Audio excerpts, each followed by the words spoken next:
Kita siapkan satu koas, satu obeng, satu penghapus, dan pasta. Dan kalau misalkan teman-teman punya blower fan atau peniup debu, ya boleh dimanfaatkan lah. Pertama-tama kita buka dulu tutup casing komputer yang di sebelah kanan.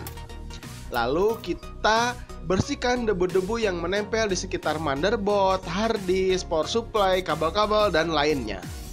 Kalau misalkan teman-teman punya blower fan yang mesin peniup debu itu bisa dimanfaatkan. Jadi kita bisa langsung semprotkan saja ke bagian belakang si power supply, karena di sana bagian-bagian yang sangat penting yang harus bersih dari debu. Karena power supply adalah rumah listrik yang akan mengalirkan listrik ke part-part komputer. Atau teman-teman kalau misalkan bisa membuka si motherboard dari casingnya, ya silahkan bukalah dan bersihkan dengan menggunakan koas secara manual.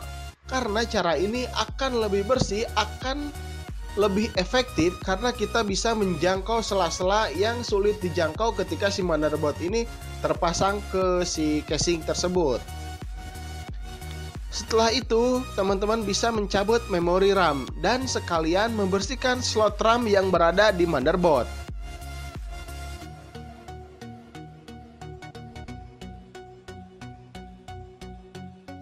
Buka cooling fan untuk bisa membersihkannya sekaligus mengganti pasta yang sudah mengering di si prosesor.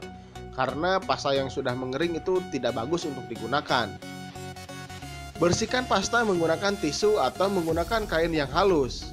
Bersihkan juga sisa-sisa pasta dan debu yang menempel si motherboard dengan menggunakan koas. Untuk memaksimalkan kinerja RAM, kita bisa bersihkan kuningan-kuningan RAM dengan menggunakan penghapus pensil agar kuningan yang sedikit menghitam kembali menjadi kuning dan performanya akan semakin membaik. Terlebih lagi untuk umurnya akan lebih lama. Buka fan cooling untuk membersihkan debu di sela-sela heatsink dan kipas yang mengganggu sirkulasi udara. Ini juga salah satu bagian penting yang harus selalu bersih karena berhubungan langsung dengan prosesor temperatur. Bisa juga dicuci dengan menggunakan air. Ini tidak apa-apa, sah-sah saja.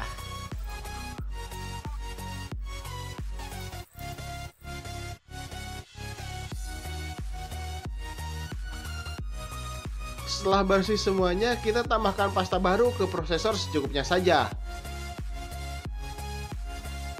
Pasangkan cooling dan RAM setelah bersih. Jangan lupa bersihkan casing dengan koas dan sedikit lap basah. Lalu pasangkan kembali semua part-part dan langsung kita tes nyalakan. Oke, setelah kita nyalakan komputernya, masuk dulu ke BIOS. Kita akan mengecek temperatur si komputer dan sekaligus kita cek voltase yang dikeluarkan dari power supply. Apakah power supply ini masih bagus atau sudah drop? Nah, di sini sudah ada keterangannya 5 volt dan 12 volt. Ternyata si power supply ini karena sudah lama digunakan, daya yang seharusnya 5 volt itu hanya mengeluarkan daya sekitar 4,8 volt. Yang 12 volt power supply ini mengeluarkan daya sebesar 12,1 volt. Jadi si power supply ini performanya sudah sedikit menurun.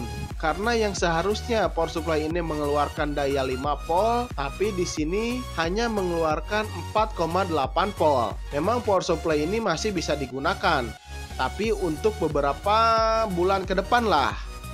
Kalau misalkan punya rezeki lagi, cepat-cepat gantilah supaya tidak mengganggu ke part-part komputer yang lainnya.